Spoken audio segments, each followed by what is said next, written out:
नमस्ते।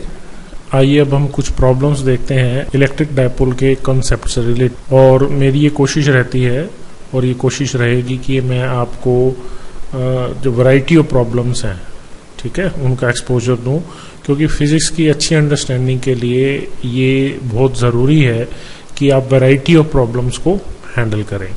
तो variety of problems को हैंडल करने से आपकी जो अंडरस्टैंडिंग ऑफ फिजिक्स है या जो पर्टिकुलर कंसेप्ट है, it will get deeper and that page you in competitive exams.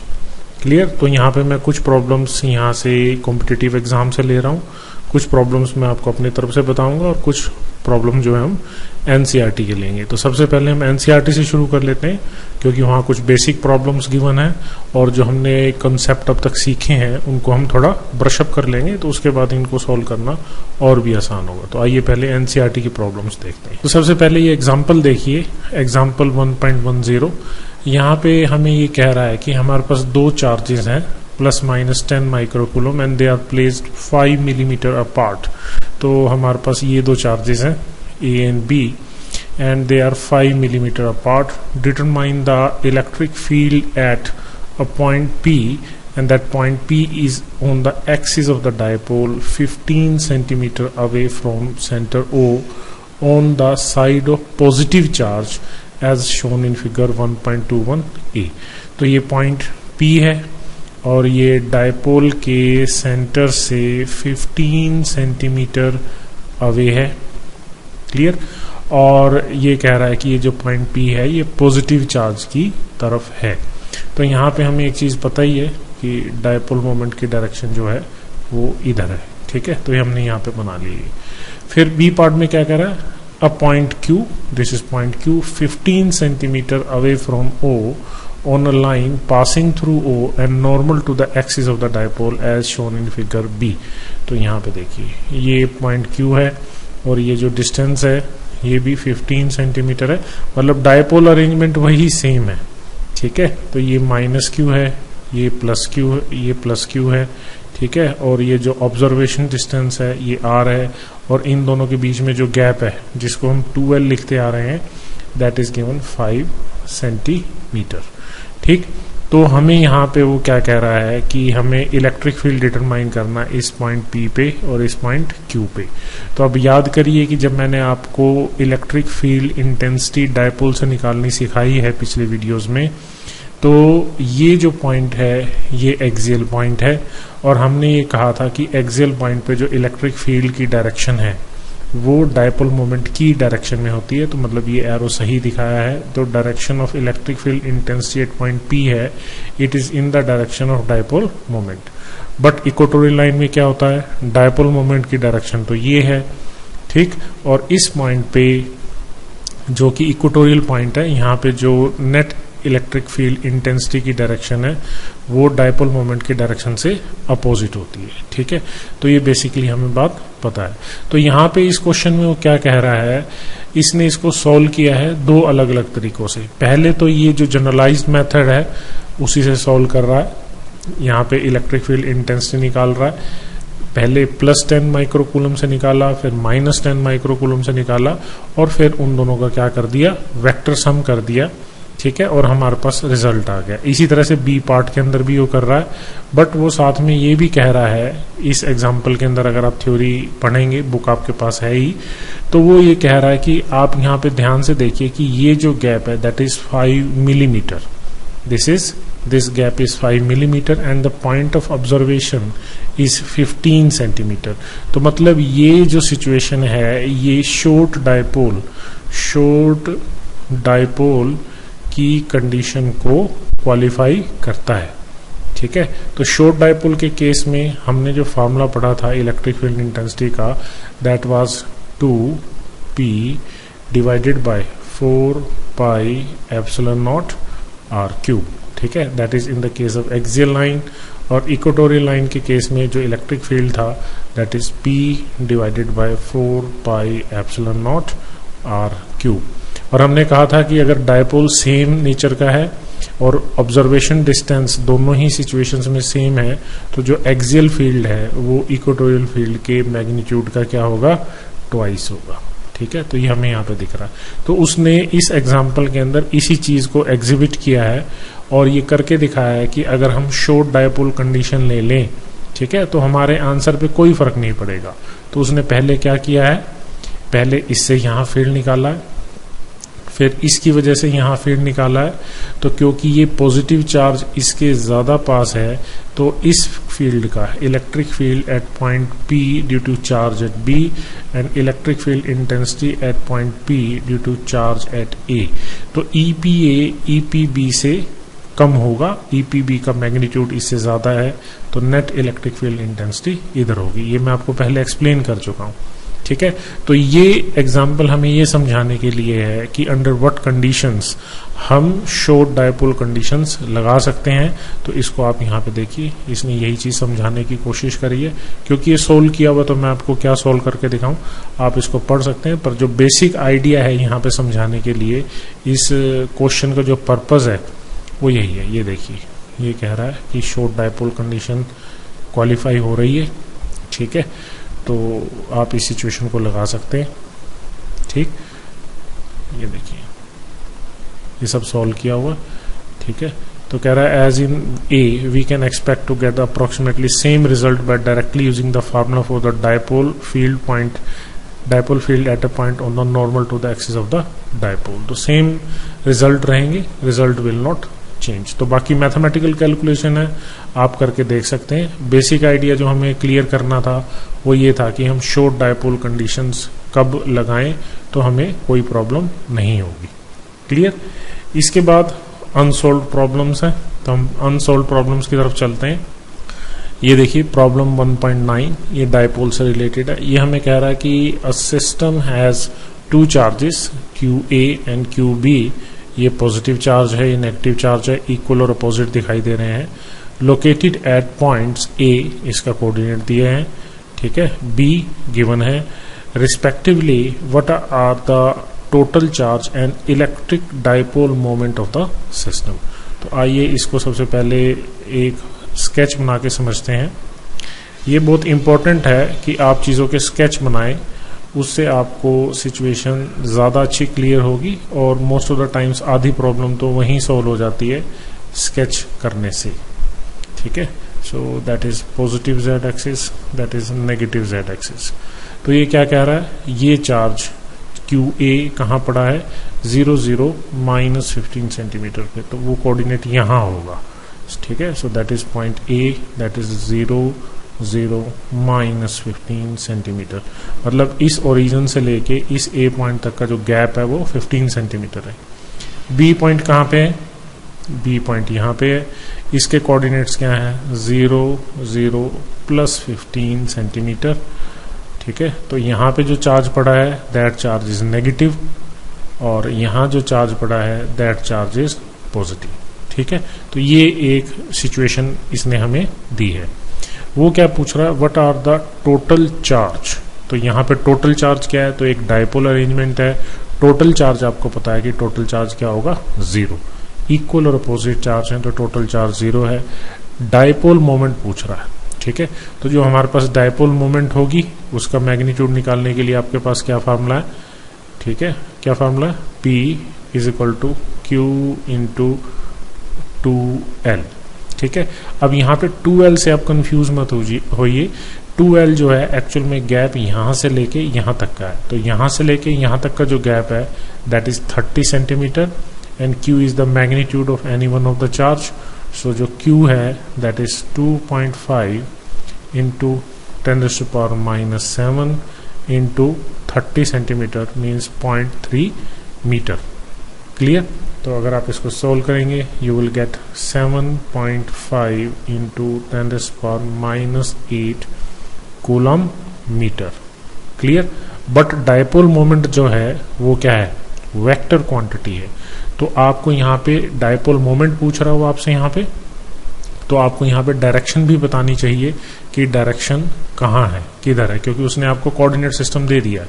तो जो डायरेक्शन ऑफ डायपोल मोमेंट है, जो हमारी कन्वेंशन है वो क्या है, negative to positive, negative to positive. तो आप कहेंगे along negative z axis, negative z axis, या आप इसको ऐसे लिख लीजिए 7.5 इंटू 10⁻⁻8 माइनस के कैप कूलम मीटर। ठीक है, so that is our dipole moment in this situation. Clear है? ठीक है, नेक्स्ट क्वेश्चन देखते हैं 1.10।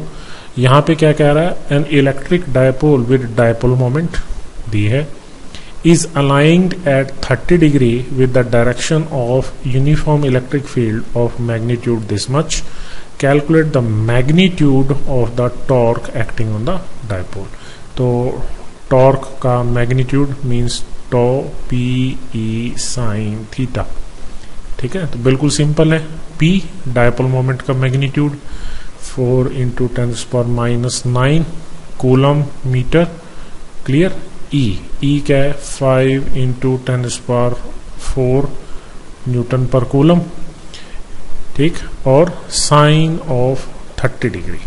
ठीक है, क्योंकि यहाँ जो एंगल है that is the angle between P and E, that is 30 degree. Sine 30 degree क्या होता है 1/2। ठीक, ये 2 इस 4 को काट देगा, सो इट इज 5 इंटू 2 10। ठीक, तो फाइनली इसको सॉल्व करने के बाद आपको मिलेगा 10⁻⁴ newton metre. So it's very simple question. Clear? But ये आपको ये समझाने की कोशिश कर रहा है कि टॉर्क के फार्मूले के अंदर आप सब्स्टिट्यूशन कैसे करेंगे। इसके बाद एक और क्वेश्चन है, वो देखते हैं।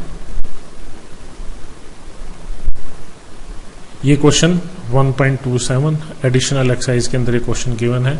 इस क्वेश्चन को निकालने के लिए बेसिकली पोटेंशियल एनर्जी का कंसेप्ट पता होना चाहिए। ठीक है, तो पोटेंशियल एनर्जी का जब हम केस करेंगे नेक्स्ट आगे कमिंग सेक्शंस में, वहां पे मैं इस क्वेश्चन को दोबारा डील कर दूंगा, वहां पे भी इसको निकालने का तरीका बताऊंगा। फिलहाल जो मैं इसका तरीका बता रहा हूं इट इज जस्ट सिंपली बिल्कुल बेसिक डायमेंशन के तरीके से भी हम इस क्वेश्चन को सॉल्व कर सकते हैं। ठीक है, उसके आधार पे हम आइडिया लगा सकते हैं कि इस तरह से क्वेश्चन होगा। और इससे रेलेवेंट जो थ्योरी है वो भी मैंने आपको पिछले वीडियो के अंदर कराई है लास्ट के अंदर, तो वहां से भी आप इसको देख सकते हैं। तो इस क्वेश्चन में क्या कह रहा है, in a certain region of space electric field is along Z direction throughout. तो मान लीजिए ये जेड एक्सिस ही है और इलेक्ट्रिक फील्ड इस z एक्सिस के अलोंग लगा है। The magnitude of electric field is however not constant but increases uniformly along the positive z direction. मतलब E जो कांस्टेंट नहीं है, E इस डायरेक्शन के अलोंग इंक्रीज कर रहा है। ठीक है, तो आप इसको कह सकते हैं dE by dz is not equal to 0। ठीक है, ये 0 नहीं है, इलेक्ट्रिक फील्ड वेरिएबल है।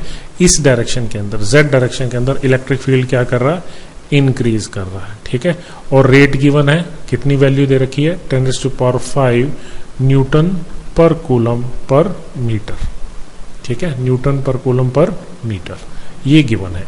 फिर हमसे पूछ रहा है what are the force and the torque experienced by a system having total dipole moment equal to 10⁻⁷ coulomb metre in negative z direction. तो ये पॉजिटिव z डायरेक्शन है और ये हमसे क्या कह रहा है कि यहाँ पे आपने एक डायपोल रखा है नेगेटिव z डायरेक्शन में। तो नेगेटिव z डायरेक्शन का यहाँ पे हमारा मतलब ये है कि नेगेटिव चार्ज इधर पड़ा है और पॉजिटिव चार्ज इस तरह से पड़ा है और ये डायरेक्शन ऑफ डायपोल मोमेंट है। तो डायपोल मोमेंट किधर है, नेगेटिव z एक्सिस के अलोंग है। तो ये केस हम डिस्कस कर चुके हैं। वो हमसे पूछ रहा है कि यहाँ पे फोर्स और टॉर्क क्या होगी। तो यहाँ पे क्लियर है कि जो टॉर्क है वो तो 0 होगा। ठीक है, क्योंकि जो भी फोर्स लगेगी इस चार्जेस को ज्वाइन करने वाली लाइन के अलोंग लगेगी।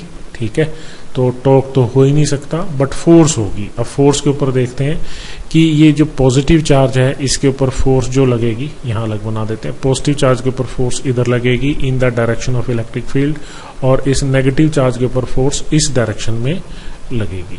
तो इस डायरेक्शन में लगेगी और ये वाली जो फोर्स है एफ नेगेटिव का मैग्नीट्यूड एफ पॉजिटिव से ज्यादा होगा क्योंकि इलेक्ट्रिक फील्ड इस डायरेक्शन में इंक्रीज कर रहा है, इसके ऊपर फोर्स इससे ज्यादा होगी।